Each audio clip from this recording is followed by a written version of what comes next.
Another rainy day. I think I'm going to sit on the porch today so I can really hear the rain come down and enjoy nature's bounty. Maybe there'll be a thunderstorm even. Who knows? Sometimes thunderstorms are a really nice backdrop for good horror as well. But to all of you joining me here, welcome to Cozy Horror with me, Dr. Plague. Let's get started with some great stories and see if we can't forget about all this rain, as it provides us with a great backdrop for fellowship and cozy story times. Our first story is by Adomanzius. I hope I said that right. It's a lot of consonants. But it's about something that watches us.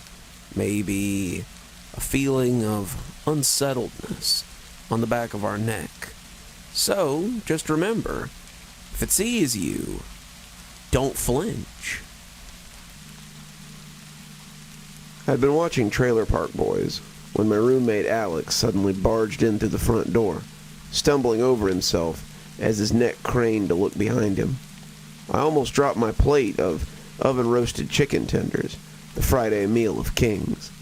"Jesus, Alex, what the hell?" I yelled at him as I turned the TV off. I was pissed that he'd ruined my sublime couch potato meditation, something I'd been cultivating for the past couple of hours. He mumbled expletives, more to himself than to me, as he kicked the door shut, getting up from the floor. Now I was concerned. Alex wasn't the type of person that feared anything. I'd seen him throw hands with guys twice his size, and when the situation called for a fight or flight, he almost always fought. Dumb? Maybe. But scared? Never. "Alex, you okay, buddy?" I asked him, placing my tendies down on the coffee table, trying to figure out if it was a get the baseball bat or call the cops type of situation. He turned around and zoomed past me towards the kitchen. He grabbed a chair and dragged it to the front door as he jammed it up under the doorknob. "Who'd you piss off this time?" I asked. "Shh," he snapped as he gave me a concerned look. "Turn the lights off," he whispered in a ragged breath. I walked to the switch, making sure not to make any loud noises, and flicked it. The apartment became completely dark. "Are you going to tell me what the Shh," he snapped again, his eyes now turning towards the door. He stood in awkward silence for a few minutes. Finally, his shoulders dropped down, and he walked to the couch and sat down, letting out a low sigh as his tense body started to release itself from the adrenaline armor. I joined him, but I didn't say anything. It was on him to explain whatever was going on. Once he'd calmed down a few more breaths worth, he began to explain. "First, if it sees you, don't flinch. It's smart like that. It knows what's prey, and it'll come after you. Or that's what I think, at least." "What are you going on about? Who came after you? Did you pick a fight again?" "What? What? What came after me? Not who." "Okay, so what is coming after you then?" "I don't know. I saw it in the woods, just like sitting there, looking at me. And then I looked back and sure it was some kind of prank or some neighbor kid or something. Then it turned like upside down and I flinched and then it came at me. I ran here as quick as I could." Sitting so close to him on the couch, I could smell the liquor coming off of him, his scent intertwined with the eau de toilette of man sweat and cheap rum. "Are you drunk?" He said loudly, then glanced at the door and brought his voice down again. "I'm not seeing things. This is real, Zach. It's not a joke." Alex was a hothead when he was sober, but booze basically made him a kiln that would melt steel beams. I needed to calm him down, approach the subject slowly, even if it did ruin my night. He was my friend, right? "Okay, I'm sorry," I said, reeling back, distancing my emotions from the subject. "Where were you?" just out by the trail, coming back from the bar. Okay, and what should we do? I don't know. At some point, I stopped looking back. It's so fast, like a cheetah or something. It moved. It was like a circus freak or a dancer or something. It didn't move like humans or animals do. I don't even know how I outran it. He'd started to spiral. I'd seen this before. Whenever Alex got some idea in his head that he couldn't wrap his brain around, he couldn't just leave it. Instead, it swirled around in that thick head of his, scrambling up his mind, vignetting the world. Things of that nature would frustrate him to no end, and I still hadn't figured out a surefire technique to get him to reposition his attention. But I was going to try anyway. Well, we got the door secured, but don't hear anything outside, I told him, hoping to calm him down a little bit. You sure you didn't hear anything? I'm sure, man. Okay, yeah, thanks. I need a drink, he said, hopping up from the couch and heading towards the kitchen. After some clattering, he emerged with a frosty bottle of Mexican beer. He turned the lights back on and bent down as he slammed the bottleneck on the edge of the coffee table, sending the metal cap flying across the room in an impressive arc, the work of a seasoned drunk. The bottle reached his lips just before the frothing bubbles began to spill over. He suckled on it like a pacifier, his throat making extraordinary loud gulps as he finished nearly half the beer in one swig. He groaned as he put the bottle down on the coffee table, and burped loudly as he sat down. Just like that, he was back to his old self. You want to talk about it more? I asked pensively. Nah, man, I'm sure it's nothing. Sorry I got you all stressed out. That friggin' thing just looks so weird, he replied, his face as blank as the TV. Yeah, must have been something really messed up. It's all right, I told him. No point dragging out things. Maybe tomorrow he'd want to talk. Want to watch TV or something? Alex didn't say anything. He just stared at the reflection on the black TV screen, his head facing directly forward, his arms limp beside him.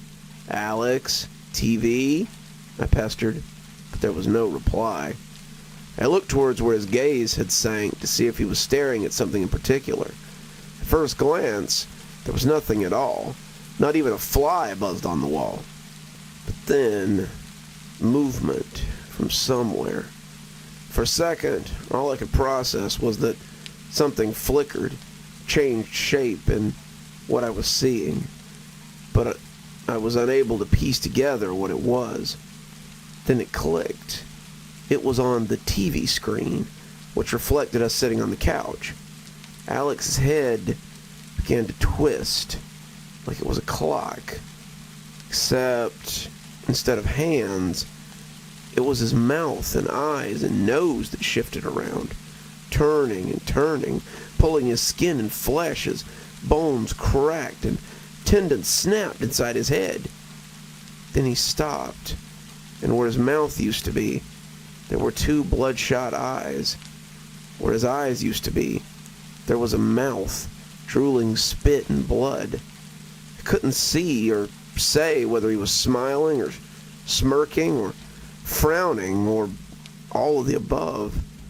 Something happens in the brain when things are upside down, making it harder to process the details. One thing was for sure, though. It was looking at me. I was completely frozen. I could barely feel my legs, and my throat became as dry as a desert. All I wanted to do at that moment was finish off Alex's beer. But I didn't scream or run or throw punches. I just stared at it through the reflection, and it stared at me. After an eternity, the upside-down Alex got up from the couch and limped in front of the TV, blocking it with his body. Its eyes locked on me. And then it started to dance. But not like a real dance, more like an awkward jig. It limped left and right, jumped up and down, its face jiggling as the skin tried to contain its mangled contents. I didn't budge, Alex told me not to flinch. That's all I could think about, and the thought kept me occupied, producing a mental barrier between me and whatever that wretched thing was. After a while, as a sort of last hurrah, I guess, the thing stopped its cursed jig, bent down, and put its face just a few inches away from mine, forcefully breaking my trance. I had to look at it, although it no longer looked at me in a natural sense, because its eyes were closed. Its mouth, it opened its mouth, revealing two eyeballs, still attached to that fleshy cord or something inside. They were held in place by gums, void of teeth, as small puddles of blood filled up the holes where they used to be. The pupils darted around erratically, still functional until they settled their gaze on my eyes. I swear I could see Alex in there, more scared than he had ever been. I felt bad for him. My buddy, my roommate, my friggin' friend, turning him into this thing. Then, gums locked down, squeezed the eyeballs into oblongs, until they finally popped like water balloons, spewing thick chunks all over my face. The urge to move was unbearable, and my own eyes burned as the liquid ooze fell over them. A moment later, the thing opened its mouth again. A muscular, fleshy globule began to slowly emerge from that mouth. It was round and wound in fibrous tendons, and from all its sides produced Alex's yellowed teeth, pointed in all directions, indented directly into the flesh. The fleshy blob was so large that the serrated, unkempt teeth scratched and pierced the edges of the mouth as it squeezed itself out, cutting open the lips until gravity finally took hold and it fell to the ground, making a clunky splatter as it collided with the hardwood floor. The thing's face was much smaller without it, anemic in tone. The thing leaned closer and opened one of its eyes. Out of it came the displaced tongue, still dirty and yellow from the rum Alex had drank. It inched closer and closer, until finally it started to lick the eyeball spew off my face. The tongue was warm and slippery, and it twisted around my eyes and my mouth as it licked off every last bit of eyeball left on my face. From somewhere inside the head, where the vocal cords are, I could hear pleasured groans, low and stuffy as they vibrated in between flesh and bone.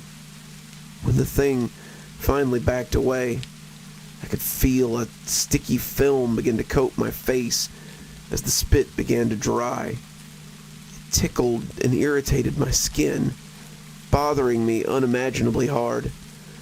I needed to do something. I'd been stationary for too long, and all the nerves in my body were beginning to fight back with the stillness within. The thing faced me, its tongue sticking out limply from the limp eye socket. I don't know if it could still see me, as it no longer had eyes. I didn't dare flinch, but time was running out. A cramp, a twitch, a punch. Something was going to happen soon. Something needed to break the incubating stagnation. Promptly, the thing turned around and limped its way towards the window. Slowly and awkwardly, like it was losing control of the muscles and nerves within it. It opened it and jumped out. Our apartment's on the 8th floor, so it took a considerable amount of free fall until I heard a wet thud. Even though it was gone, it took me a while until I felt safe enough to move again. When the cops and paramedics came, I tried to explain what had happened. I thought it must be at least somewhat believable. I mean, his face was proof. The way he looked, nothing natural could do that. They just blamed it on the fall, twisted my story to seem like he'd gotten into a drunken psychosis, his state of mind exclusively messed up, and jumped out the window head first, the impact smashing his face to look like that. They brushed off my story completely, condescending to me, saying that I was making a mockery of Alex's death, that I was probably high or drunk, or both. But I know that's not what happened. But that's all I really know, and it's not enough for much else. I can't fight this. I can't reason with it. And Alex is gone forever. I'm grateful for being alive, but I'm more scared than ever. I mean, the thing must have died with Alex, right? But what's been chewing at the back of my mind ever since is the fact that I never found that flesh-tooth globule that the thing vomited out.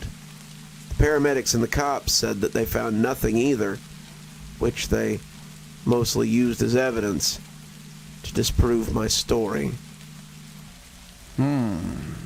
I think there's just enough tea to go around for one more passing. So, if your cup's feeling a little empty, why not go ahead and top up while we get started on this next story. Brought to us by Kiwi Afternoon, we love a story about grandparents on this channel, as many of you know, though this particular one is a little grisly, though it really doesn't contain any monsters or boogans. It's more about the monstrous nature of our own loved ones sometimes. So let's hear about how the storyteller thinks their grandmother might be dead. I'm shaking as I write this. I've thought about calling the police, but I haven't figured out if I'm losing my mind or if my entire family has lost theirs. Maybe I'll wake up soon and this will all be a terrible nightmare.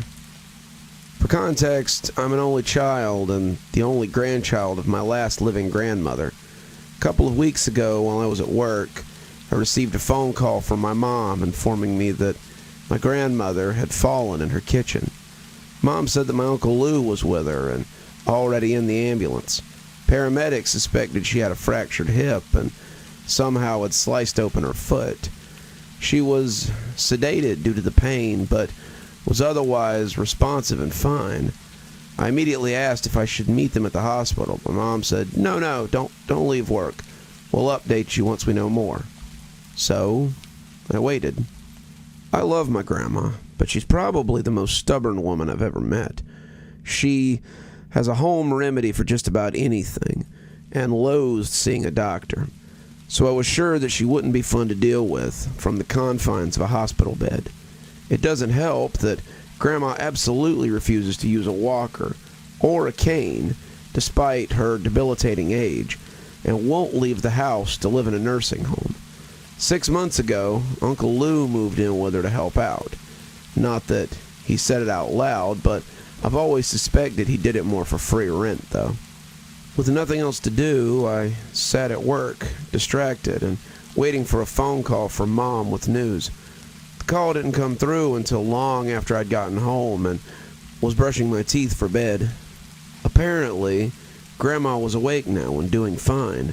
She would need surgery for the broken hip, but they were able to get the laceration on her foot stitched up and bandaged. I asked to speak to her, so Mom held the phone up to Grandma's ear, and I told her that I loved her and I'd come see her once she was discharged. The hospital only allowed 2 visitors, and Mom and Uncle Lou refused to leave her side. "Hi, honey," Grandma said through the receiver. "I'm okay, but they won't let me leave." My mom's voice in the background exasperatedly explained that she needed surgery. "So they tell me. I'm fine, Anna. Come see me when I get home and we can play cards." I smiled, promising to visit, and said goodbye. She was discharged the following week and sent home. The hip replacement was successful, but she developed a nasty infection on her foot. Between the 2 ailments, Grandma was confined to her bed. Once she was comfortable at home, Mom gave me the okay to come over, so I made some chicken and dumpling soup and sat in a chair beside her bed while Mom spoon-fed Grandma. "There you go, Mom," my mom encouraged as Grandma sipped the broth off the spoon. I could tell that Grandma was wildly out of it. I had been expecting an earful about having to use a bedpan due to the cocktail of narcotics and antibiotics, but she merely grumbled in annoyance at Mom and Lou's constant hovering. For what it was, she seemed in good spirits, if not exceptionally tired. After about 2 hours of small talk and a soup mishap, I got up to leave. Mom saw me to the door. "She'll be fine, Anna. Lou and I are taking care of everything. Don't worry." I left feeling optimistic that my grandma would be back to her old Spitfire self relatively soon. But that visit with the soup was over 2 weeks ago now. Not long after, Mom took a leave of absence from work and holed up in Grandma's house with Uncle Lou. Each time I called, Mom gave a new excuse as to why I shouldn't visit. Risk of infection, flu season, fatigue, bowel issues, you name it. At first, I accepted these excuses at face value. They seem legit, but I can't even get Mom to put Grandma on the phone anymore. I made more soup yesterday and dropped it off, but Uncle Lou met me at the door and said it wasn't a good time, but he'd make sure she got it. "And we always let her know when you come to call," he assured. I noticed that there was an intense floral and antiseptic smell coming from the doorway. "Your mom won't stop cleaning," he explained. Frustrated, I called and complained to my father on my way home, but he defended Mom like always. She's always been like that. They're extremely close, your mom and your grandma. And Lou, well, this just seems like classic Lou. You know, this is the first time they've really had to face the reality of their mother's age. They're just protective and scared to lose her. I figured he was right and hung up the phone, feeling a little less unsettled. On Grandma's 89th birthday, however, I decided I wasn't going to take no for an answer. I would go over there and give her the present I had purchased for her, a new thriller by her favorite author. I arrived at the house in late afternoon and noticed all the blinds were closed. Being that it was a warm spring day, it was common for Grandma to have all the windows and drapes open, letting in both the sunlight and the fresh air. I knocked twice on the front door, but no one came. I knocked again with no answer. I tried the door, but it was locked. I paused for a moment, considering that maybe no one was home. Maybe Grandma had a follow-up with her surgeon. But both cars were in the driveway, so I knocked again, louder this time. The door opened a crack, and a foul odor filtered out, nearly choking me.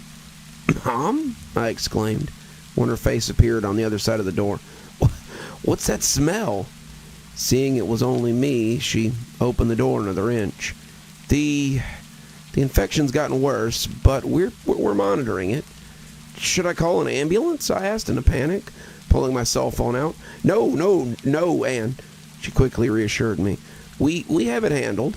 I stopped by and picked up refills on her antibiotics earlier, and we've been on the phone with her surgeon." Relieved, I took a deep breath, but the smell was so overpowering. "Mom, that smells ungodly. Why don't you open the windows?" We tried, but she's got so cold." Mom shrugged and didn't move. "Can I come in?" I asked, attempting to look over her shoulder into the dim house. I really didn't want to go inside due to the smell, but if Grandma wasn't doing well, I wanted to see her. "I don't think it's a good idea." "Where's Uncle Lou?" "Upstairs in his room."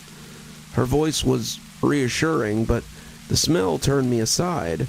Surely a smell like that could only mean bad things. I pushed the door open and Mom protested. Just come back another day when she's feeling better. I promised you that Lou and I have this under control." In the kitchen, the odor was strong, but mixed with the smell of bleach. I couldn't tell if that made it better or worse. "At least let me see her and give her birthday present."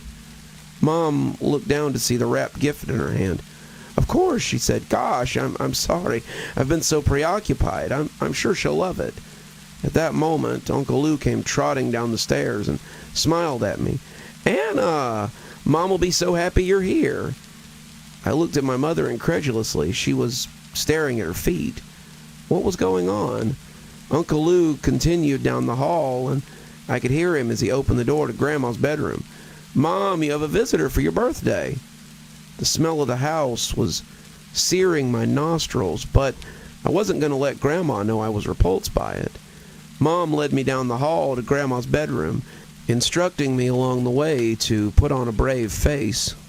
I plastered on a smile as I turned the corner into the room. Grandma was sitting up in bed, and Uncle Lou had taken a seat on the mattress beside her. His body obscured most of the view, but I could see her feet were stuck out from under the quilt.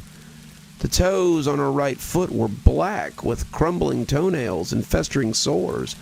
The sheets under her heels were stained yellow from dried pus. Lou was prattling on to her, but Grandma wasn't responding. "Isn't it nice for Anna to come and see you on your birthday, Mom? Goodness knows you've been through a lot this month. She got you a present." He turned expectantly to me, his profile just enough to reveal Grandma's form where she sat up against the pillows. I'll try to explain the horror I witnessed, but I know that words will never do it justice. My stomach flipped and I froze. Grandma's dull, lifeless eyes stared straight ahead at the wall, unblinking and glazed over. Her eyelids were crusty, and her jaw hung widely agape with sagging lips, revealing a gray fuzz that had begun to coat her tongue. Uncle Lou patted her leg while Mom hastily pulled the quilt back up over her feet. I barely heard as Lou exclaimed how cold she'd been from the infection. He picked up a tissue from the box on the nightstand and began dabbing at the corners of her mouth. "She doesn't talk much due to heavy sedation," he explained. I couldn't tear my eyes away from the pallid gray skin on Grandma's face and how it was starting to sag in ways that had nothing to do with her age. Flies buzzed overhead, and Mom picked up the fly swatter and began swatting them away. "Goddamn flies," she mumbled. "They won't leave her alone." One of the flies circled Grandma's face and landed in her open maw. Uncle Lou merely shooed it away. "She's been sleeping sitting up like this for the past week or so," Mom explained, patting Grandma's now covered feet. "The pain is just too much for her to lay down. We tried, but her muscles spasm and she can't move." My knees were shaking and I could all but back out of the room, reaching for and pressing myself against the opposite wall. Vomit crept up the back of my throat. "It's okay, Anna," Uncle Lou said from inside the room. "I know it's hard to see her in such a state, but that's why your mom and I are taking care of her. We agreed we wouldn't let her go back to the hospital. They've already messed up so much of her care. You saw her foot and what the doctors did to it." "How a hospital could let gangrene go unnoticed is beyond me," Mom agreed. "We've been sponge bathing her regularly, airing her feet and changing her bandages. It seemed to be helping, right, Mom?" she asked, squeezing Grandma's ankle. I tried to put my head between my knees, but the smell was so overpowering. Mom stepped out in the hallway and touched my shoulder. "Oh, Anna, I'm sorry. This is why I didn't want you to come over. The gangrene smell is hard to tolerate. I didn't want you to have to see her like this." Not knowing what else to do, I pulled her into the kitchen and said in the most steady voice I could manage, "Mom, why didn't you tell me that Grandma had passed?" Mom's face didn't change. She just looked at me. "What are you talking about, Ann? She's right there. You saw her." "Yeah, I did see her," I agreed, pointing at the bedroom door where the smell was so strong I had nearly passed out. "But Grandma is dead, Mom. You know that, right? She has very obviously passed away." Mom's eyebrows narrowed and she pursed her lips. "Listen, Ann, I get that it's hard for you. Hell, it's hard for all of us, but if you're saying this just to hurt me, it's not going to work. Stop being a brat. Your father is on his way over with a birthday cake." The room began to spin, and I needed to get out of that house immediately. I tossed the present on the kitchen table and grabbed my bag, fleeing out of the kitchen door and into the car where I took a deep breath of fresh air. I could see Mom at the large bay window looking out at me. She looked angry and upset, but I quickly turned and walked away. I pounded the steering wheel, yelling obscenities. Other than an open casket funeral, I had never seen a dead body before, let alone one that had so clearly been dead for weeks. But Grandma was undoubtedly dead, and my mother and uncle were staying in that house with her corpse. washing it and feeding it and talking to it like nothing had changed.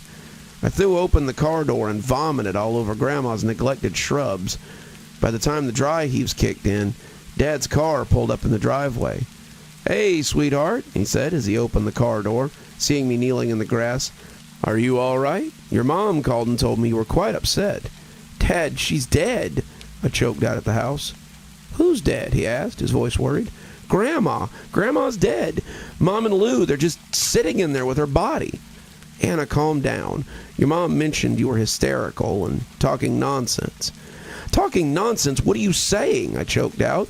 "Go look, Dad. I swear you'll see. She's dead, and Mom and Lou have lost their minds." "All right," he said, holding up his arms in surrender. "Let me grab the cake, and I'll go inside and see what's going on. Just stay here, okay?" I collapsed back in the front seat of my car, blasting the AC in an attempt to flush the smell of rotten flesh out of my nose. It felt like an hour before the front door opened again, and Dad calmly walked over to the driver's side window. "Hi, Anna Bear," he said cautiously. "Did you see her, Dad? You saw her, right?" "Shh, Anna," he said, placing a hand on my shoulder. "Calm down. Yes, I saw her, and she's very sick, but otherwise alive. Your mom and Lou are taking good care of her." "What?" I clearly screamed. "Come inside," Dad said, going for the door handle. I quickly locked the door. Dad threw up his hands in frustration.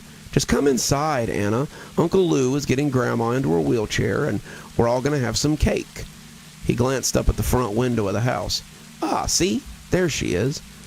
I glanced up to see my grandmother's face at the window, her dead eyes looking blankly out the front yard. Rigor mortis had made it so her body couldn't sit in the wheelchair just right.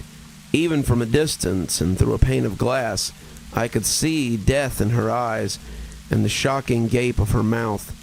Her face looked even more twisted now, as if she'd taken her last breath in a tremendous amount of pain. But what made me scream in abject terror was that her cloudy pupils seemed to turn ever so slightly towards me. I threw the car into drive and sped out of the driveway, ignoring the shouts of my father and Uncle Lou as he burst out the front door. I didn't dare go home, where I was sure my father would follow. Were they right? Was she actually alive? It's not like I checked for a pulse or air in her lungs before I took off. I didn't touch her at all. Could it be me then? Was I the one having a nervous breakdown? I don't know what to do now. I'm absolutely terrified. Worst of all, when I close my eyes, all I see is my grandmother's rotting face. Oof, did you see that? That lightning starting to come in. Count with me and we'll see how far away it is. There's another one. 1, 2, 3. Ooh, it's pretty close. I might better go unplug some of my electronics. Otherwise, I'll have to start uploading videos from my clunky old laptop again. Our next story is by Healthy Highlights 71, and it's a story about something that's always a little unsettling, especially given the backdrop. Whether it's some kind of ageless horror, or maybe just a cougar or something, it's never a lot of fun to be stalked in the woods. Can anybody explain what happened to me? I'm 27 years old, female, and I love being outside. The woods is where I feel at home. I've been camping out alone in the woods several times, and I'm an avid outdoors woman. Now, on to my story. It's summer 2018. The temperature was high, and I just needed to be outside. I was going to camp out in the forest. I've only been to one time before. It's beautiful, and there are a lot of places that people never go. I've heard about this pretty waterfall that I was going to try to find. The maps are a bit unclear, and I couldn't find much about the location, but I was going to try to find it. It was Friday, and I'd packed all my gear. I had my tent packed, but I thought maybe I'd sleep out under the sky. Of course, it could be hot, so sleeping inside a tent wouldn't be so great anyway. It was 8 a.m., and I'd arrived at the parking lot. I parked my car and started to unload my stuff. I suddenly got this really weird feeling that I was being watched. I acted like nothing was wrong, and then I turned around really fast to see if someone was watching me. To my surprise, there was no one. I was all alone. So I started to listen, and I thought I heard a sound. My breathing was fast. Why do I suddenly feel so scared? I've never been scared. I've done this so many times. What could possibly be the reason for me to feel like this? I shrugged and turned around to collect the rest of my things. I started walking down the path while I looked at the map. I noticed that the map was a little old, so maybe it's a bit different now. I bought a new map, but I must have packed the old one instead. Well, I'd find this waterfall no matter what. After about an hour of walking, I found a little path. It was barely there, but I could see it. I started following it, and there was a lot of obstacles blocking the way, but I managed to navigate through them. Another hour, and I heard the sound of a waterfall. I began to smile. I was close now. Shortly after I found the waterfall, I was in awe of how magical it was. Is this even real? I took some pictures, and I started to set my camp up. I'm not setting the tent up. I'm going to sleep under the open sky. I had a lot of canned food with me, because the forest is so dry in the summer, so starting a fire is dangerous. I looked through my things and realized I forgot my gun. I only have my hunting knife. Darn, I wish I hadn't forgot it at home. I spent the rest of the day at the waterfall, and I didn't see or hear anyone. I was utterly alone the whole time. As the sky got darker, I started getting ready for bed. Tomorrow was a new day, and I was going to hike the area. The day passes fast, and soon it was night. I lay on my sleeping pad, and just as I'm falling asleep, I heard something. I didn't know what it was, but it makes my heart start pounding. I get this feeling of being watched again. I find my flashlight and start looking around. I look at my phone, but I have no service. I start to panic. I turned my flashlight off and started to listen. There's no sound. None at all. It's just so quiet. I've never heard a forest so silent. Then I hear a branch crack suddenly. Then silence again. I get my knife and I listen intensely, and then I hear it again. A branch breaking. Something's close, and it's sneaking closer. The only thing I can hear are my heartbeat and my breath. I sit there listening for several minutes, but nothing happens. An hour later, I haven't heard anything. I'm scared. My heart's beating so fast. But after some time, I managed to fall asleep. I wanted to set the tent up, but it was so dark, and I didn't have time for it now. 3:33 a.m., I wake up again, bathed in sweat, and once again I feel like I'm being watched. I start fumbling around for my flashlight, but I can't find it. I panicked, but then I found it. It's 20 inches away from me, but how did it get that far away? I turned the light on and looked around, and then I realized my knife was gone. I shone the light around on the ground. I see something. I look closer, but what is that? My body freezes. Right there, it's a message written in the dirt. The words, "I see you, but you can't see me." I just stare at it, thinking something was here. While I slept, something was this close to me, and now I don't have anything to protect myself with. Then I hear it again in the distance. Someone's whistling and humming. Then it stops, and it's replaced with hysterical laughter. My body's shaking. Someone's mocking me, and they have my knife. I'm sweating so much, but I feel so cold. I start to think about my family. What would they think if I never came home? Are they ever going to find me if this thing kills me? Do I regret anything? Why did I go into this forest when I'd already felt something in the parking lot? Why didn't I listen to my gut? My body was trying to warn me, and I was so stupid. My thoughts kept running through my head. I see my life passing before my eyes, but then I feel a high in my body. It's rising through my body, and suddenly I want to run. If this thing's going to kill me, I'm not going to go out without a fight. I stood up and just started running. I'm falling over things onto the ground, but I just keep running. The laughing comes closer, and I can hear it as I'm being followed by someone or something. I hit my head, I scrape my legs. They hurt, but I just keep running. I don't know where I'm going, but I'm praying that I get out alive. It's only a few feet behind me now. It's getting closer. Every second that passes by, I'm crying, and I keep thinking about my family. I don't want to leave them behind. It's going to reach me any second now.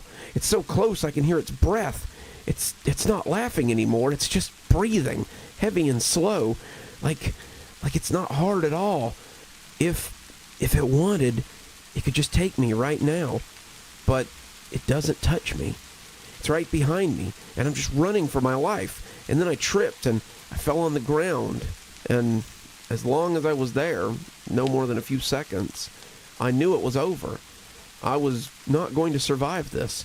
I turned around and looked up, shining my light over my head, and I could feel the breath on my cheek, but I couldn't see anything. Then I hear a whistling right above my head. I can smell it.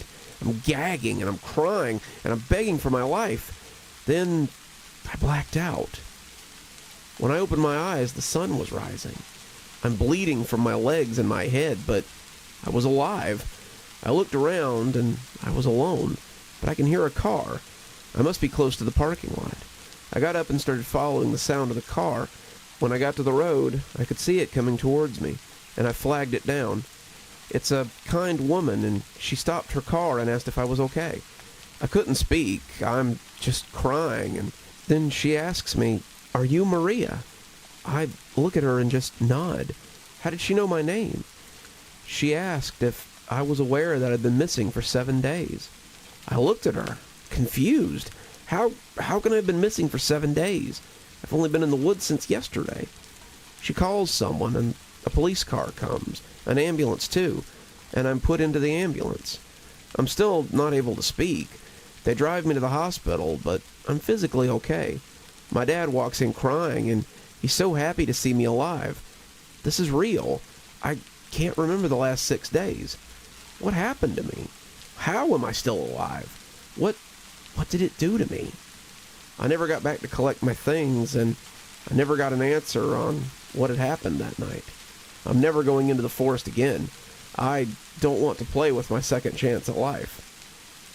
Well, we're coming down to our last two, and I've got a two-parter for you that I think will take us right up to the end. It's an interesting one about a special division of the FBI, written by our good friend, Suspicious Nail 949. So, let's hear about this special division of the FBI, and what exactly it is that they do. I was recently recruited for the U.S. government, and today I'm preparing for my first case. We're investigating a company called Rawson Global, as reports have been surfacing that they're performing unauthorized and illegal genetic enhancements on animals whose meat they mean to sell. From that introduction, you may assume I work for the FDA, maybe the CDC. Both assumptions are dead wrong, though. I work for the FBI. My name's Dexter Watson, and to be more specific, I work for the supernatural branch of the FBI. And yes, before you say it, I'm well aware that such a branch doesn't exist. We, as opposed to one of those other, more mundane organizations, were called in because these genetic enhancements may have crossed over what we call the Clarkson threshold. I'm not sure when we call it that. I'm still pretty new here, but it describes the invisible line separating the things the public knows from the things we prevent the public from knowing. The FDA, the CDC, they're below the Clarkson threshold.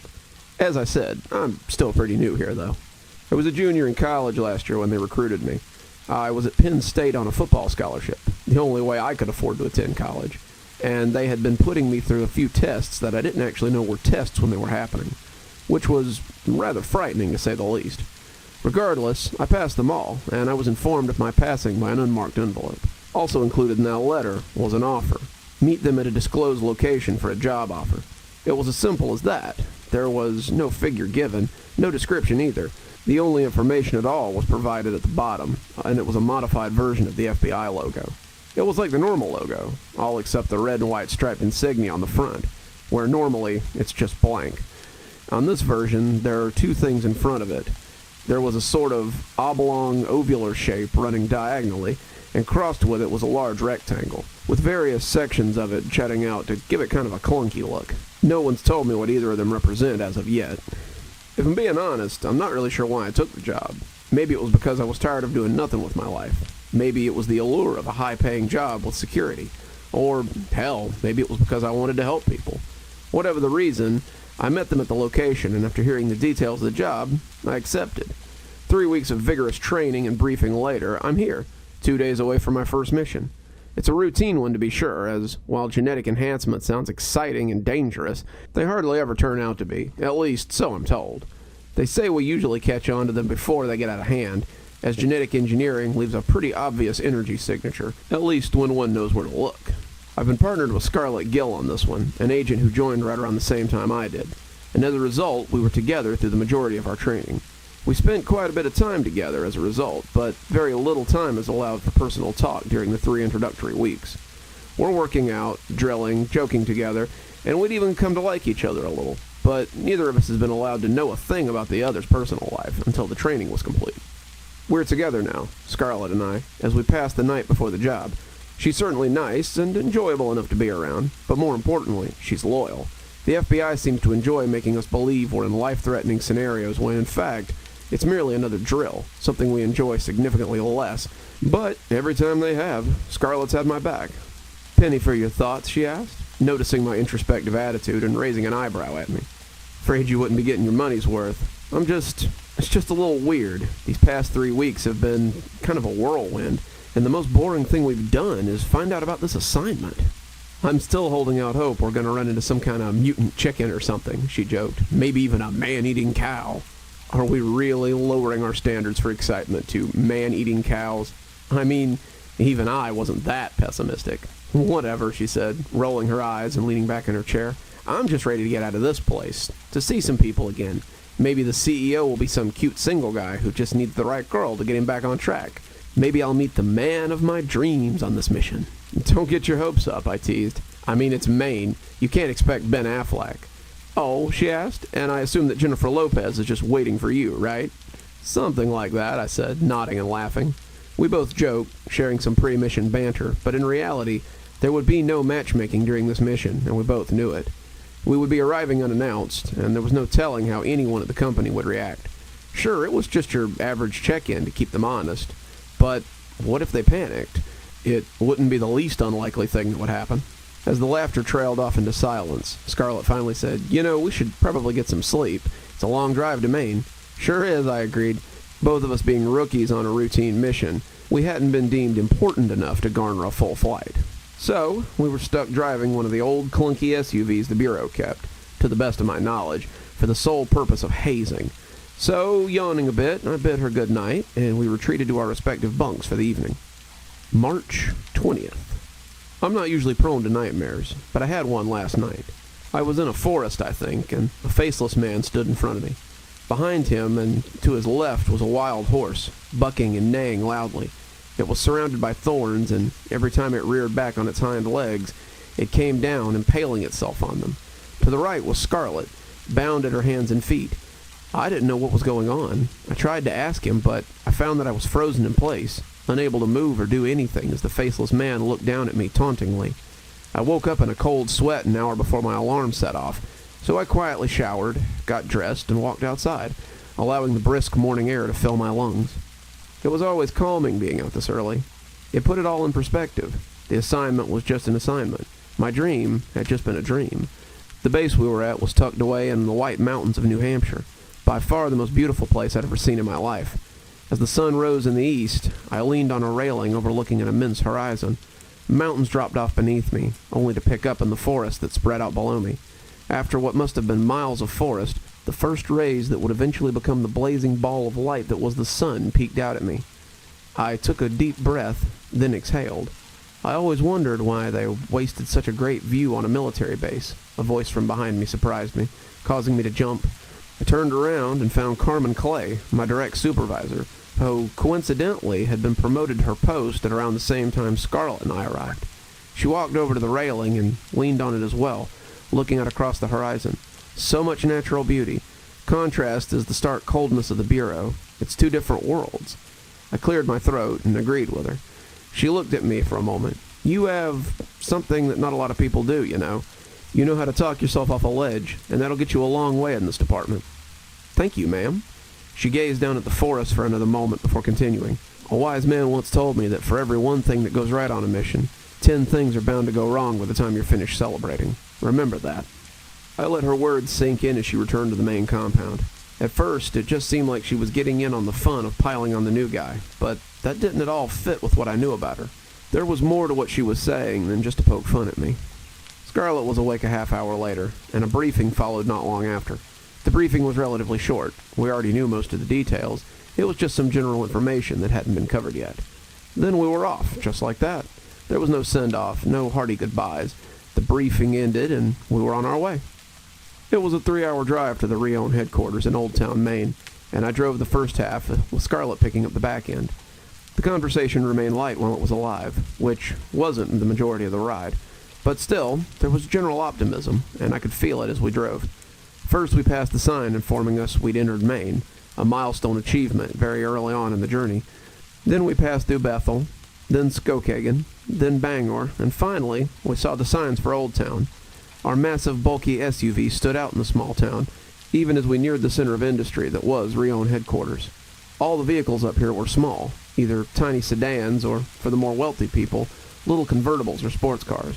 We towered over almost everything, and word spread fast in a town like this. People wondered why we were here, and they weren't shy about asking. We drew some stares, and the closer we got to our destination, the more people I saw take out their phones and dial a number when they saw us. When the third person did so, I pointed it out to Scarlett. "Someone's getting advance notice that we're on our way," I told her, gesturing back to the man on the phone. "They're a tight-knit community here, so much for the element of surprise." "Not a great sign," she said with a nod. "If they've got people out to let them know when someone is coming, they've probably got something to hide." With that, we came into view of the massive, sprawling complex. Rawson headquarters was a sight to behold. The main entrance dominated by a huge statue of the company's logo in the middle of a U-shaped driveway. The front of the building was a large glass room, but at the height the sun was in the sky, we couldn't see into it yet. The glass rose up to more than 2 stories high, then dipped back down before turning into cement and rising up into the offices in the first level. It was only 6 stories high, but its size came in its width. We had just reached the far edge of the building, and we still had nearly a quarter mile to go to reach the entrance. The headquarters seemed big enough to be its own city. "Why would anyone need this much space?" Scarlett murmured, echoing my thoughts. As she approached the driveway, she asked, "Do we just park here? I don't see a lot or anything. We've got government plates. It's not like they're going to tow us." "But that's definitely weird," I concurred. She pulled into the driveway behind the fountain, parking the car in front of the front doors. There was a surprising lack of activity as we approached the glass doors. Ours was the only car in the long driveway, and as we approached, we seemed to be the only people making our way into the building. As we entered, we saw that it was empty, save for the receptionist at the desk. I glanced curiously at Scarlett, as no greeting came from her, and we slowly let the doors close behind us. "Hello, ma'am," Scarlett said, her voice echoing around the silent lobby. "We're here with the FBI. We'd like to take a look around." There was no response.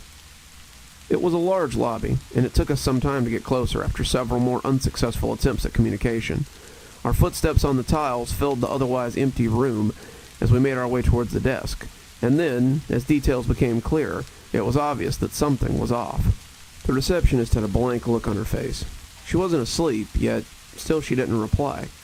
We hadn't noticed until we got far enough away from the front windows, but the lights were out. We both felt the oddness of the situation, and out of the corner of my eye, I saw Scarlett's hand drift to the butt of her pistol, preparing to draw it at any moment. I did the same. When we arrived at the desk, she still hadn't reacted to us. Something was definitely off. Wordlessly, I moved my hand in front of her eyes for a moment. Nothing. Then I held the backs of my hand up to her nose. I glanced up at Scarlett. Nothing. She's dead. Dead? What the hell? Why is she still at the desk? "Maybe she had a condition?" I offered. "Call it in. I'll check for a medical bracelet or something." Scarlett nodded and retreated back a few steps to report to our supervisors. I made my way around the desk. There was nothing to show she had some sort of medical condition, but it wasn't long before I found the cause of her death. When I tilted her body forward, a bullet wound slowly oozed blood. It was a small hole, most likely a pistol caliber, and when I opened her shirt, I found the exit wound. Someone had cleaned it up, though. "What the hell?" I mumbled. I looked back at Scarlett, but she was still fiddling with her radio. When she saw me looking, she said, "Damn thing won't work. I'm just getting static. What's the deal with her?"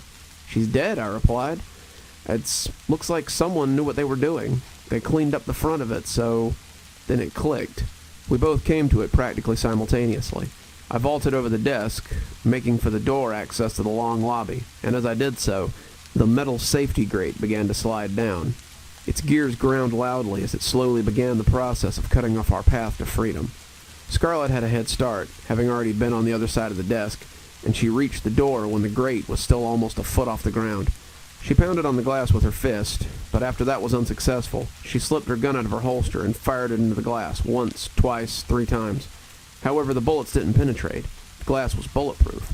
"Damn it," she mumbled, slamming the butt of her gun onto the glass. I caught up with her at that point and looked through the thin slit that had allowed the lights in through the grate.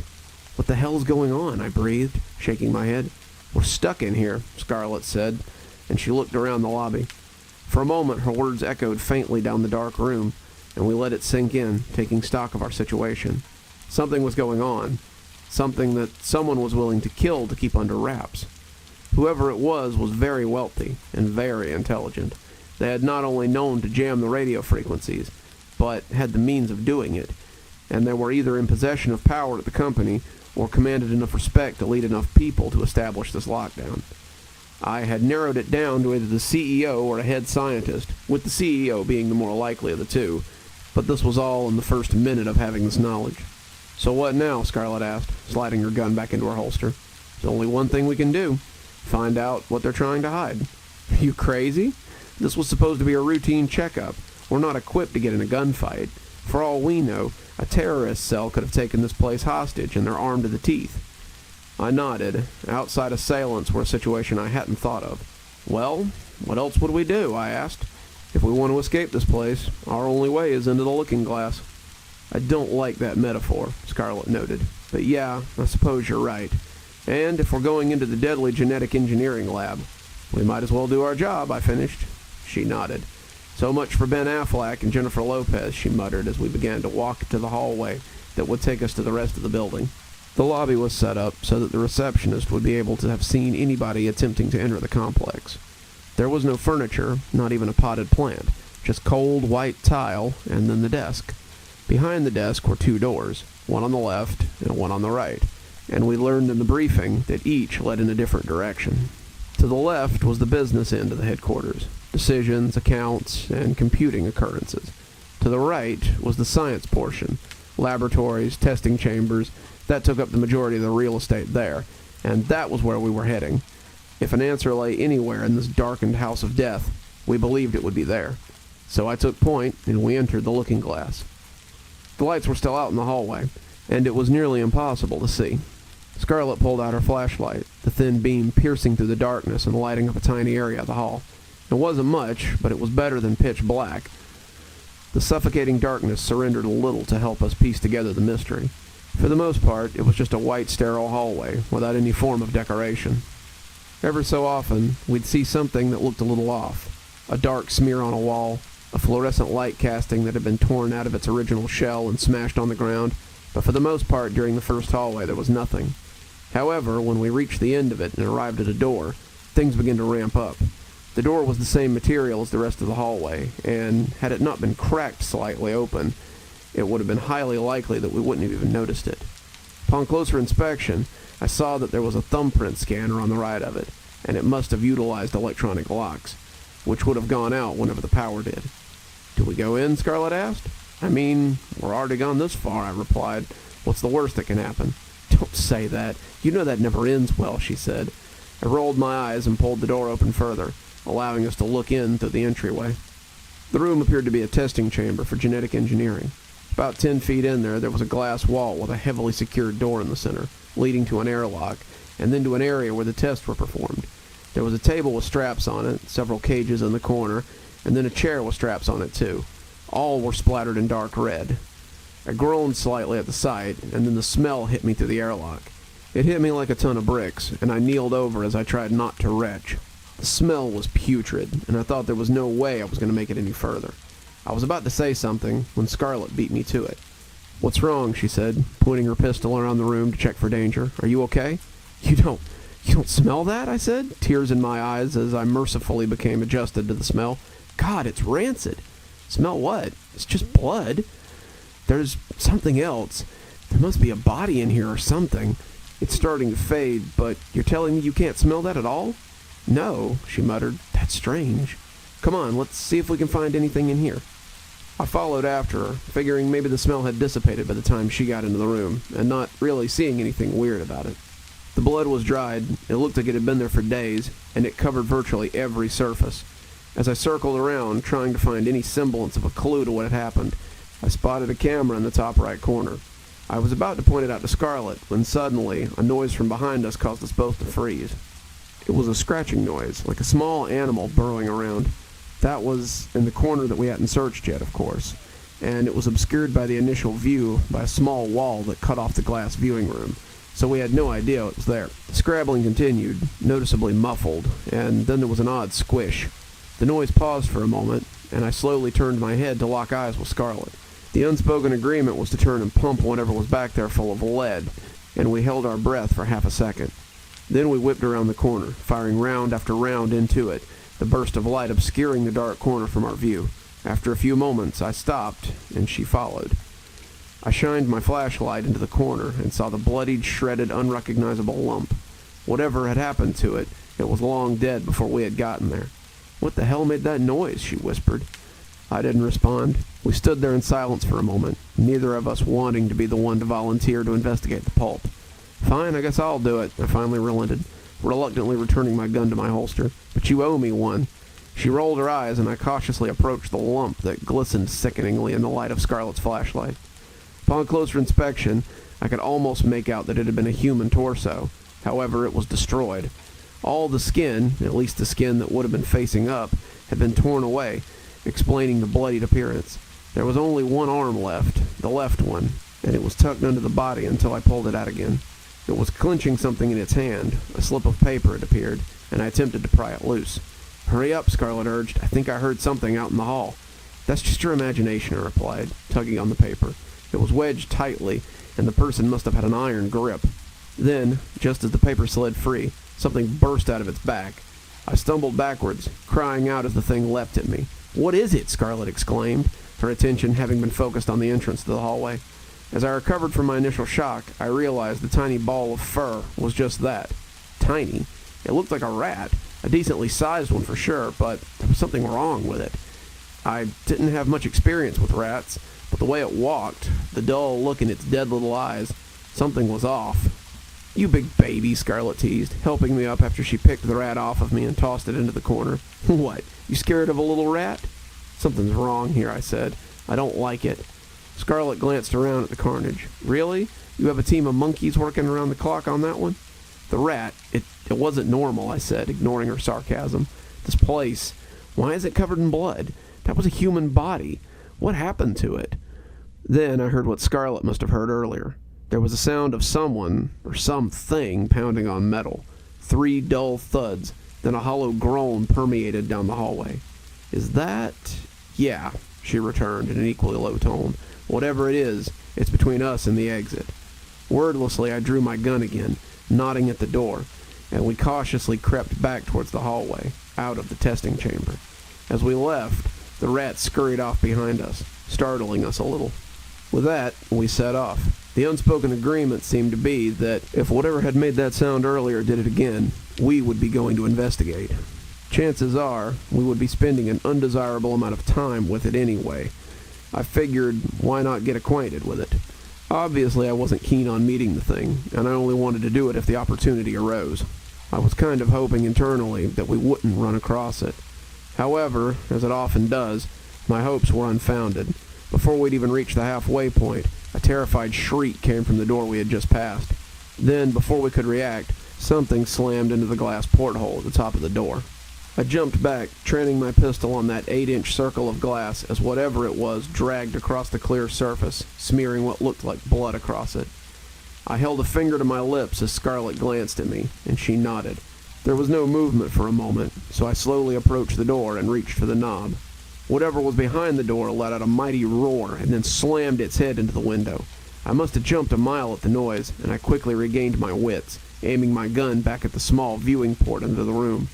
What I saw was disturbing, to say the least. Though it was pressed up against the glass and slightly distorted by it, I could tell it was human, or at least it had been at one point. It had stringy black hair that was matted down with blood that streaked across the glass as the creature pressed harder and harder against it, trying to break through. Its skin was a human shade, but it was stretched and waxy, looking as if it had been torn like paper. Then there was its eyes. The emotion, or lack thereof, I'd seen in the beady eyes of that rat was amplified 100-fold in the eyes of this creature. There was nothing. 2 empty pits, devoid of color and life, entirely black. There was no iris, no white. It was just pitch. As it continued pounding on the door, much to our horror, several more groans and thuds began emanating from all around the hallway. There were more of those creatures, all throughout the hallway, and worse, not all the doors were locked. "Come on," I shouted over the din. "We gotta go." We began running down towards the lobby. Hands groped out at us through the darkness, one of them even flailing as it attempted to body check me, but no serious threat was proposed at us until we were 10 feet from the exit. One of the doors flung open at that moment, and I ran directly into it. I was momentarily stunned as it knocked me off my feet. My gun fell out of my hand, skittering off into the darkness. I heard Scarlet utter a curse as she was about to start shooting at the thing, when suddenly one of them grabbed me from behind. I shouted for help, still disoriented, trying to attack the creature that was grabbing me. She whipped her head around, and in a moment of distraction, one of them had opened the door and took hold of her. She slammed her elbow into its guts and prepared to duck under the grasp provided by its reaction, but it had none. Instead, it reared its head back and sunk its teeth into her upper arm, tearing at it aggressively. She cried out in pain. Meanwhile, I was just hardly avoiding a similar fate. I'd managed to get a position of leverage on the head of the creature, but it was strong and untiring. I could feel my strength giving way when suddenly I heard the door burst open ahead of me. Initially, I thought it was more of the creatures emerging to snuff out the last remaining bits of fire in us. I thought that was the end, and I closed my eyes, lessening my hold on the creature's head. Then, instead of jaws and death, I heard a dull clunk and felt the weight lifted off me. I opened my eyes to see that the creature had been sent stumbling backwards, a series of dents in the center of its face. Get up! Get up!" a voice shouted, a figure appearing in my vision, extending a hand to help me. "Come on, we gotta go." I accepted his help, and the first thing I noticed when I got to my feet was he was wearing a surgical mask. Then I noticed that he was carrying a crowbar. Seeing my confused look, he said, "I'll explain later. We gotta get out of here." "Wait," I protested. Scarlet was still struggling feebly against the creature that had bit her in the arm, and I rushed over to her, grabbing onto the creature's head and prying apart its teeth. "Go, go," I hissed to Scarlet. Free from the thing's maw, she made for the exit immediately, and I followed not too long after, once I had stunned the creature sufficiently that it wouldn't follow us directly. However, during that time, the way to the exit slowly began to close as more of the creatures pressed in. With a sudden burst of adrenaline, I sprinted forward, bowling over 2 of them, and when one lunged out at me, I grabbed his wrist in a hold I knew so well I had practiced automatically and snapped the flimsy bones. Then I dove for the exit, tucking my body into a roll as I passed through the opening. When I did so, our masked savior slammed the door shut behind me, sliding in several deadbolts I hadn't noticed before. They seemed hastily installed, and I guess they hadn't been there until those creatures were. Breathing heavily, I slowly made my way back to my feet. Scarlet was sitting against the reception desk, clutching her arm as it oozed steadily. The men in the mask finished locking up, and then turned back to face me. "What the hell is going on here?" I panted. "I suppose you're with the FBI," he remarked. "I'll explain everything, don't worry." "Well, perhaps you should be worried, but for different reasons." "Yeah," I said, sucking in air. "Clearly. You're going to want to come with me. I could explain everything here, but trust me, it'll be much easier if we can get everyone together." The walk to the rooms they'd established as their base was a strange one. The building seemed so normal. It just looked like an after-hours office building. I'd judged by this time that night had come on the first day. Most of the rooms looked undisturbed, as if someone could step right in and get right to work. However, the deeper we got into the business section of the building, the less and less likely that became. At first, it was just the little things. A desk would be upturned, blocking the door, or a potted plant had been knocked over, spilling the dirt across the carpet. But then it took on a darker turn. Occasionally, dark blood would be smeared in gory streaks across the wall, or a corpse would lie unattended on the ground. Windows were shattered, the carpet was torn up, the wall fixtures lay in shambles on the floor. Little things, little aesthetic touches. Then we entered the final hallway. At the end of the hallway, there was a sealed door that led to an elevator. From the blueprints I'd studied, I knew it led to the higher corporate offices. But we didn't go that way. Instead, we entered the conference room in the middle of the hallway. When he opened the door, he looked back at us, seemingly in thought for a moment. "You'd had better wait out here. Just a precaution. Don't worry. They've never made it this far. I'll come and get you in just a minute." "Glad to see you're rolling out the welcome wagon," I said, but he'd already entered the room. I helped Scarlett sit down and slid to the floor myself, not before taking a peek into the conference room, though. It was a dismal sight to behold. There were about 20 people in there, all in various stages of grief or despair. Some huddled in groups, others sat alone. Still others sat at the table, tending to the 4 wounded people who lay bleeding in the large conference table. Some of the people wore surgical masks, though most didn't. The man who'd saved us was in deep conversation with 3 of the 4 others, standing close to the entrance, away from the others. I glanced over at Scarlett and saw through the darkness that she was crying. I thought better of making small talk, and we waited in silence for about a half a minute. Then she was the one to break it. "We're in over our heads. We have to find a way to contact someone. They have to come and find us. I'll talk to this guy, but we can't get hysterical. We need to keep our wits about us. We knew this was a possibility. Well, not this, but something of this magnitude. We're prepared. We can handle this." "What makes you think we can handle this? What have you ever gone through in life that makes you assume you can handle this?" At that moment, though, the door swung open, and the man who'd let us in emerged.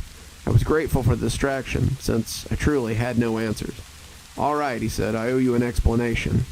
My name is Jace Morrison. I was the director of product management with Raelyn. Since there's quite a bit to cover, I'll open it to you from the very beginning. What do you want to know?" I looked over at Scarlett, but she had already begun to ask, "What the hell were those things? Did they have to do with the genetic engineering that was going on here?" Yes, they do," he sighed. "They were the product of what we're calling IM01 disease. Those things, they used to be human. And to your second question, yes, it does have to do with genetic engineering. We're still not entirely sure how, but it's believed that one of the test subjects had an undiscovered dormant genetic trait that was set off by the experiments. That trait reacted negatively to testing, producing IM01. I'm sure it could be explained better, but the people you just met are in the best position to explain it to you." "So you were experimenting on humans?" Scarlett asked. "This is worse than I thought." "What is IM01? How does it spread? What are the effects?" I asked, signifying that he didn't have to answer that rhetorical question. "IM01 is an airborne disease. However, it dies very quickly unless it finds a host. If it does so, it slowly begins to take over the host's body until it has gained complete control, at which point it rewrites the brain to amplify aggression, delete pain receptors, and reduce logical thought. The process generally takes about 12 hours. At least, that's what we've seen. And visible signs that the host is infected will not begin to show until approximately the 10-hour mark." "Can it be transferred once the host is converted?" I asked, nervous that it could have been transferred during the scuffle with the creatures. "There's only been one instance of it, and it was after the creature had reached full maturity, which takes about 24 hours after the transformation is complete. At that point, the disease becomes fortified, being able to survive indefinitely outside the host, and is present in the creature's very breath." I looked at Scarlett and saw that she'd reached the same conclusion I had. "You knew about this, then?" she asked accusingly. "You know too much about it. You knew about the consequences, but, if I may guess, you chose to test the creatures and the disease instead of reporting it. Then an outbreak happened, and now you're here." "Yes, but I assure you, the decision was entirely Mr. Rowan's himself. I'm sure you're also curious about the radio blackouts, security gates, and the unfortunate death of Miss Naomi West. That was all a result of the paranoid CEO, Andrew Raelyn.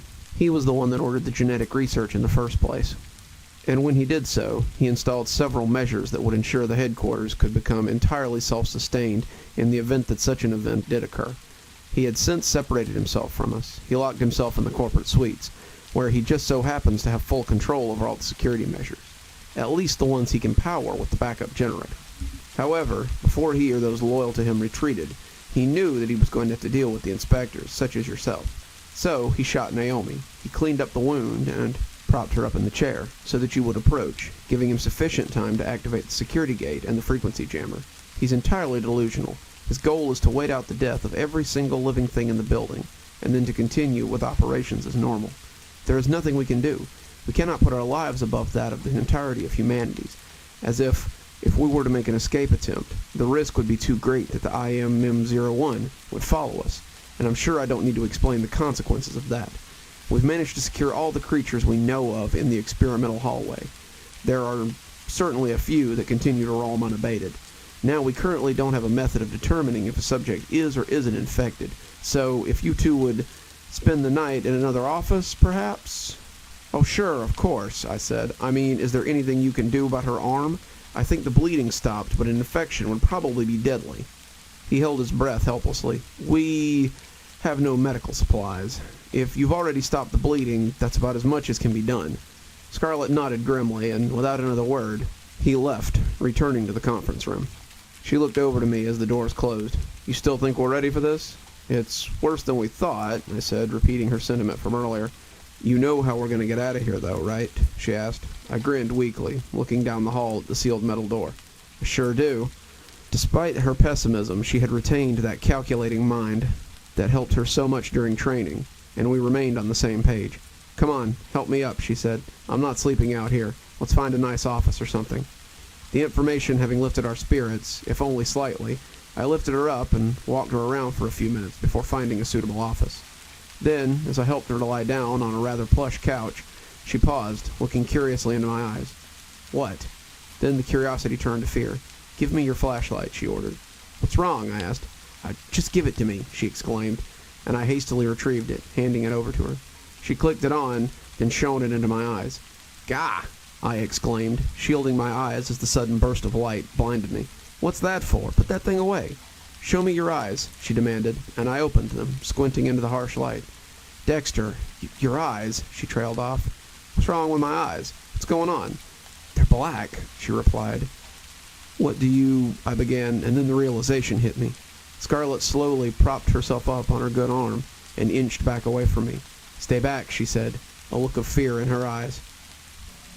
Pretty exciting stuff, and I know you guys are as interested to get into part 2 as I am. I haven't heard anything from Suspicious Nail in a while. I do hope he's still out there writing. I may have to look him up on Reddit, see what he's up to these days. We always like a returning writer on this channel. Alright, I'll stop waxing poetic and killing time here. And let's hear part 2 of a very special division in the FBI. What? I'm not a... I replied, trailing off. I slowly backed away from her, touching the skin on my face. It might have just been my imagination, but it almost felt waxy, like the skin of the creature. What's happening to me? What's going on? Jace said it takes 12 hours to convert, didn't he? You'll be fine until then, she said, but her voice wasn't very convincing. Even less convincing was the hand that slowly made its way down to her hip, where it rested against the butt of her gun. I'll go get him and let him know. I nodded, pacing back and forth nervously. I didn't feel any different, as I would have expected someone suffering from a mind-altering virus to feel. The only thing was the paranoia that now set in.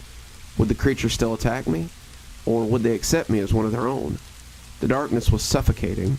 It surrounded me, and it felt like I couldn't breathe.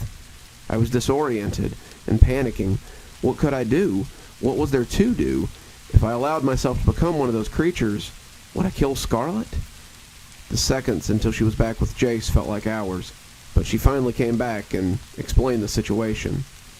Well, he's definitely not contagious, so you don't have to worry about being near him, at least for now. But there's not much else I can do to put a positive spin on this.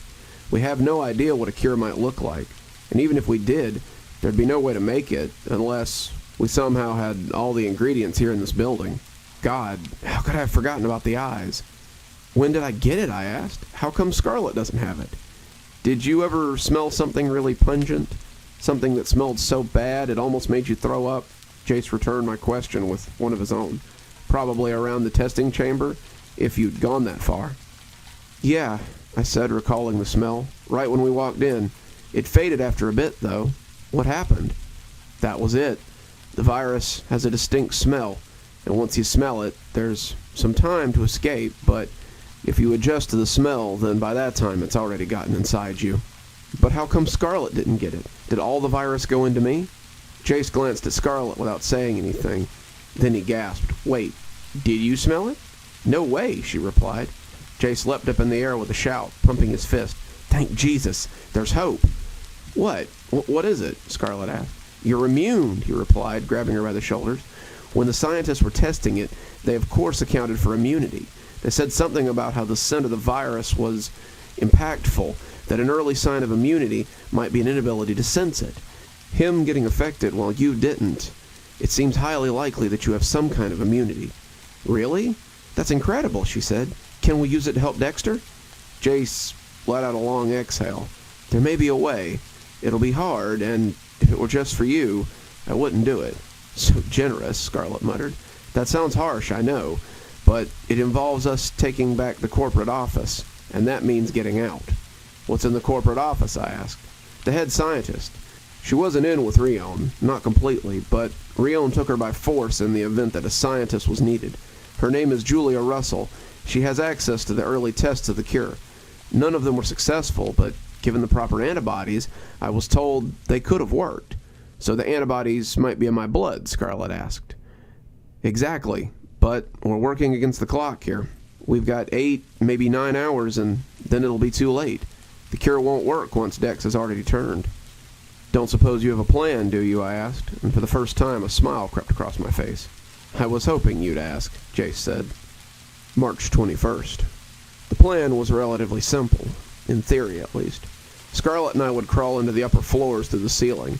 Then I'd search for the scientist, and she'd activate the elevator, allowing reinforcements to follow in case something went amiss. Once we had the scientist, he'd aid us with the serum, and after adding Starrlight's blood, I'd be cured. Then we could make contact with the FBI, and hopefully make it out of this wretched place. We spent the last half hour or so going over the plan, as blueprints of all the floors and the ventilation systems were accessible from the office we had access to. Now, we're just getting ready to go. "How does it feel?" Starrlight asked as we set out from the office, beneath the floor tiles we'd eventually climb through. "I don't know. It's almost normal, but sometimes I feel something inside of me. It might be me thinking about it too much, but it feels like it's rising up. If I don't push it down, it'll take over." She nodded, not replying verbally. I had begun to relax about it. I knew I was on the verge of getting the cure, and not a lot could go wrong at this point. Jace had told us that Raelyn's pistol was the only weapon up there, and one man with a pistol would be no match for us. We'd been trained numerous times on specific scenarios, and knowing the exact floor plan certainly wouldn't hurt our chances. It was about 5 minutes before Jace came through again. He knocked on the door as he entered and said, "We're ready when you are. How are you holding up?" I knew the question was directed at me. Well, I haven't felt hungry for human flesh yet. Other than that, I'm perfectly fine. I saw the corner of his mouth turn up in the darkness. "It's good to keep your humor. It helps retain your humanity." "Well, you're good to go whenever. You know the way, after all." And with that, he returned to wait with the team he'd selected to aid us in our mission. He wasn't one to mince words. He said what needed to be said and nothing more. I'd only known him for a day, but even I could tell that. I pushed myself off the table I'd been leaning against and said, "We might as well get going. There's no time like the present." Starrlight was equally ready, at least externally. "Agreed," she replied, and we began the cumbersome process of entering the ventilation shaft above our heads. A ladder had been produced from the supply closet, but the hardest part wasn't getting in. It would be distributing our weight sufficiently so that we didn't collapse half the system simply by hanging for a minute too long. It took 2 of us 5 minutes to get up, but we did so without disaster. And then the doubly cumbersome process of slowly shuffling our way through the cramped metal space was underway. We'd memorized the directions to get there, but there was still the possibility of missing a turn or forgetting a drop just ahead, so we crawled in utter silence, focused entirely on the task at hand. I was brimming with confidence as we neared the final destination. The final trial we had to surmount before entering the upper floor was a difficult one, a 20-foot vertical shaft that we would have to climb using nothing but the force of our friction. I arrived at the wall earlier than I'd expected, my hands brushing against the black wall a few steps before I'd anticipated. "We're here," I hissed, back to Starrlight to avoid unwanted collisions. "All right," she whispered. "Don't fall on me. It would be a shame to have survived a zombie attack only to be killed by my clumsy partner." "Whatever," I said, rolling my eyes in the darkness as a smile spread across my face. I felt the air above my head to make sure I wasn't going to bump into anything, and stood. For a moment, I just stretched my legs, readjusting to standing, and then I prepared for the ascent. I considered for a moment sticking my flashlight in my mouth, just to provide some sense of security, but decided there was no need. Like the rest of the vents, I had the vertical shaft entirely memorized. I positioned my hands on either side of my body, pressing them against the walls of the shaft as I tested its give. When I was ready, I pushed off, lifting my feet off the ground and beginning to climb. It was a strenuous effort, inching my way up, minute by grueling minute. By the time I was halfway up, my arms and my legs, my torso, they all ached. But I didn't falter. I knew a lot rode on my shoulders, but I also knew I was more than up to the task. As I remained calm and collective, I shuffled my way up to the upper echelons of the building. 20 feet may not seem terribly high, but using the method of travel I was using, it took a considerable amount of time to traverse the distance, and the clacking sound of the ventilation system shifting around made it feel longer. But I did reach the top. When my hands finally felt the ledge, I let out a sigh of relief. Confident as I had been, there was always a chance that something could go horribly wrong, and I was glad that it hadn't. Then, of course, it did. A shriek like the one from the testing room emitted in the darkness, and a hand soon followed. It latched onto my hand, attempting to pry my grip from the ledge, and it nearly succeeded. However, I managed to grab on with my other hand at the last minute, saving myself and Scarlet from a very painful drop. "What is it?" Scarlet called as I grunted, struggling to pull myself up before the creature could impede my progress further. Unwilling to spare effort for response, I quickly lowered myself a small amount, then instantly pulled back up, using the excess momentum to knock the creature's legs out from under it. The gamble worked, and the thing slammed its head into the metal vent, stunning it momentarily. I used the temporary break to jump to my feet and call back down. "There's a creature up here! Hurry!" The vent was taller up here. I was able to stand, but just barely. It was still dark, but I could make out several forms further down the vent. "Come on, there's more of them!" I picked the stunned creature up off the ground and slammed its head into the wall before planting a foot on its back and sending it sprawling towards the others, then extending a hand to help Scarlet up. "What's going on? Why are they here?" "I don't know, but it can't be good. Let's deal with them first, then we'll think about it." She nodded, and we ran forward into the group. There were 5 of them, including the battered one I'd dealt with, and Scarlet immediately sent a spinning kick into one of them, sending it tumbling to the metal floor. I stepped on in and leapt forward, sending a punch at the throat of a second. I made contact and prepared to duck another return swing, but it never came. Instead, it turned to go after Scarlet. Without hesitation, I tackled it, slamming it into the wall, but it didn't seem to make an effort to retaliate, simply struggling against my hold and continuing after Scarlet. She was busy dumping 2 creatures over the edge. "They're not going after me," I called to her, the reason why slowly dawning on me. I bent down, picking up the creature, and hurled it over my head in the direction of the ledge. It landed hard on the floor, as I wasn't strong enough to clear the ledge, but its momentum carried it the rest of the way. "They must sense I have the virus in me. They're completely ignoring me." "Lucky you," Scarlet muttered, as the 2 remaining creatures advanced on her. "Give me a hand with these 2, would you?" I jumped into action, launching a spinning back fist at the one that was nearest me. The blow glanced off its head with little damage, but it stumbled to the side, and I gave a mighty push as it was off balance, knocking it into the other one. The second one I was pushing over the ledge, but the first managed to barely keep its balance, teetering on the brink of the abyss. Scarlet finished the job, planting a kick heavily into its chest, and watched as it disappeared into the darkness. We quickly began to make our way to the vent we'd be making our entrance through. And as we walked, Scarlet asked, "Does that mean you're making the transition?" "I don't know. If not, I'm probably getting close. We'd better hurry." We ran the rest of the way, and when we made it to the vent, I quickly pried it open and lowered myself through. It struck me immediately as odd that the lights were out. It was dark as it had been in the lower levels. When Scarlet lowered herself down beside me, she noticed the same thing. "This isn't good. You don't think the creatures could have..." "How would the virus have gotten up here?" I asked, knowing the question she was going to ask. "Unless the scientists or someone in the lab area." Thought faded unfinished into the darkness. "Let's get this over with," Scarlet said. I began to wish I had some form of communication with her, or anyone to be honest, but it was impossible with the radio blockage.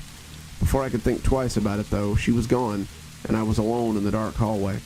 I touched the wall to get my bearings and set off for the main office where Jace believed the scientists were being held. I walked quietly, willing to accept the delay to avoid a large delay if someone or something heard me. Everything was empty. There was no sign of life anywhere, nor were there any signs of death we'd seen downstairs. It was just empty. I hurried through the halls, unwilling to test fate after our experience in the vents, and after some time, I arrived at the innermost office, that of Andrew Raelyn. The entrance was lavish, consisting of 2 massive wooden doors, a traditional entryway with a very modern security, and what I assumed to be a retinal scanner to the right of the door in evidence. The doors were at the end of a long hallway. Even through the darkness, though, I could tell that something was wrong. It was pretty easy to see that they were wide open. That wasn't a good sign. I guessed that there had been an outbreak, and as opposed to seeking out the creatures, the survivors had made their last stand in Raelyn's office. They evidently hadn't fared too terribly well. I cautiously approached the once luxurious office, and as I did so, the feeling of lurking evil within me rose, stronger than it had ever been. It knocked me to my knees, and I felt dizzy as I attempted to suppress it. I fought hard, making my way to my feet, as I knew there was quite a bit riding on me. As I examined the surroundings, fighting the feeling that my head was swimming, I realized that the office perhaps wasn't the best word to describe Raelyn's workspace. It seemed like a headquarters in and of itself, as the room I was looking into was more like a lobby. I could see 4 hallways branching out from where I stood, which I had seen in the blueprints, but it was very different now that I was looking at them.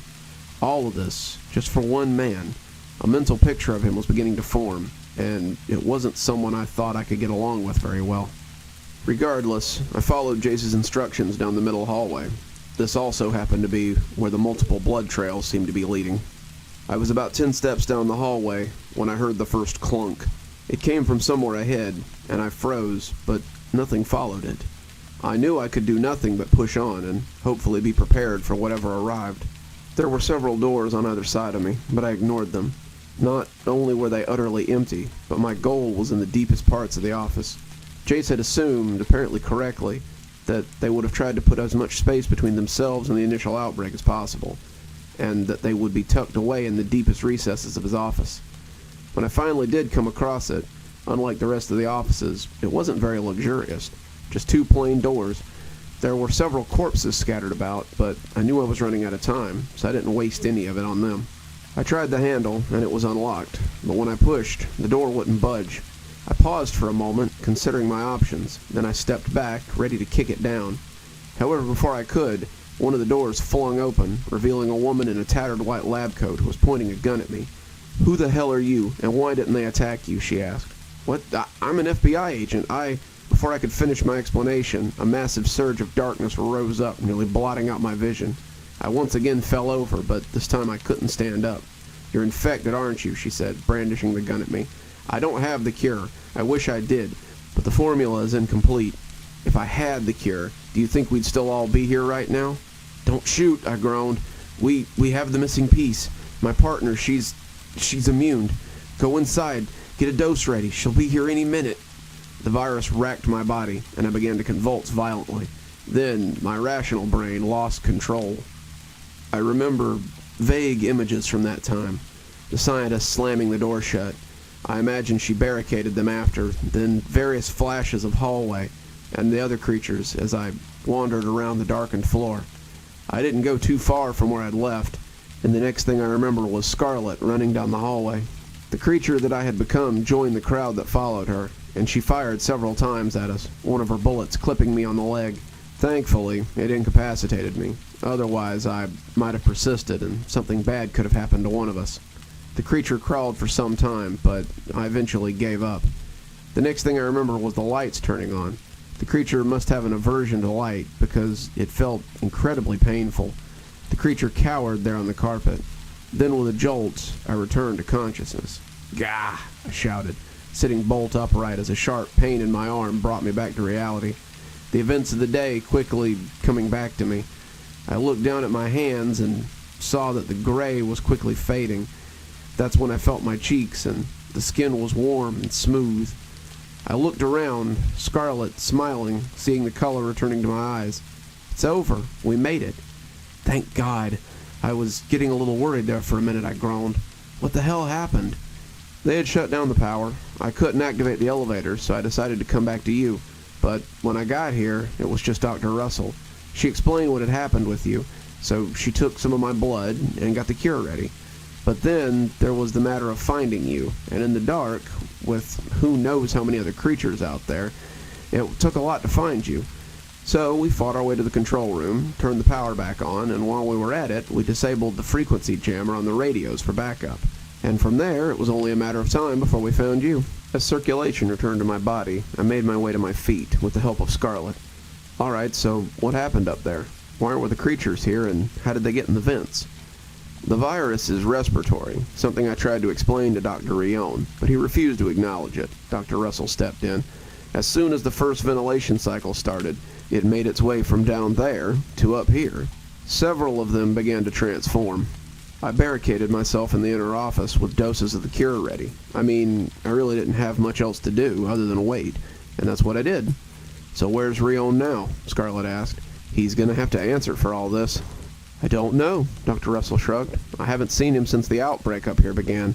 So he must likely got infected and turned into one of those, she said, gesturing to the corpses either dead or cowering from the fluorescent lights. I suppose that's fitting, I said with a shrug. Destroyed by the very thing that you inadvertently created. Guess so, Scarlet nodded.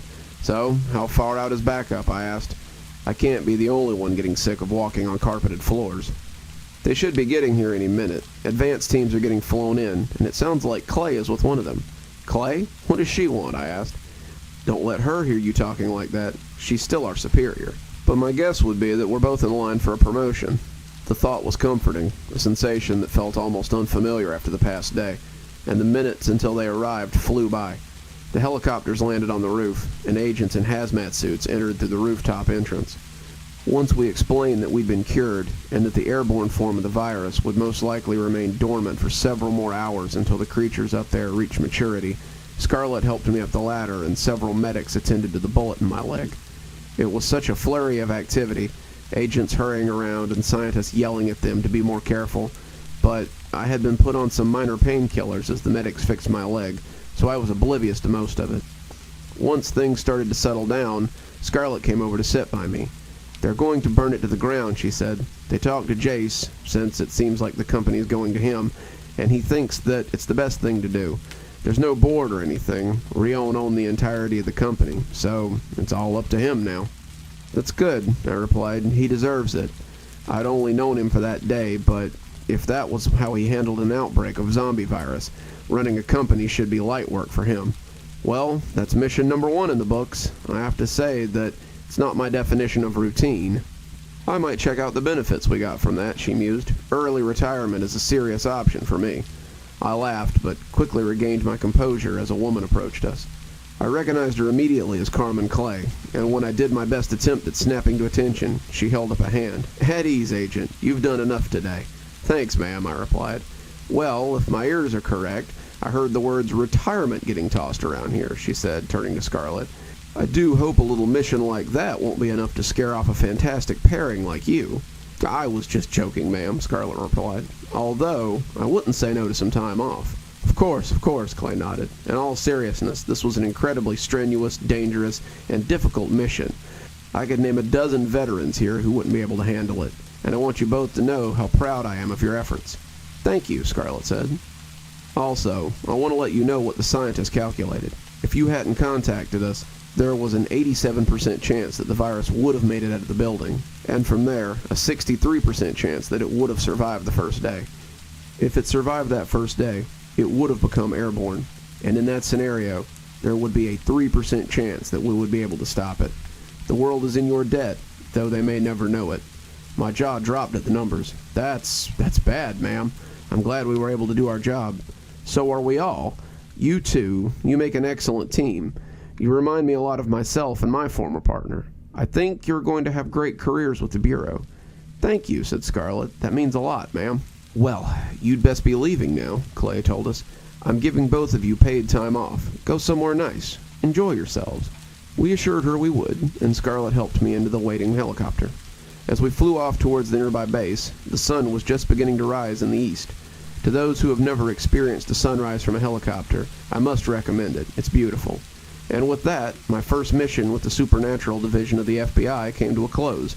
It was my first, but it certainly would not be my last. And just like that, our time is over for another day. But don't worry, we'll be back very soon with more stories and more great tales. From me, Dr. Plague, to you. Until then, this is Dr. Plague wishing you a wonderful day and a spooky evening.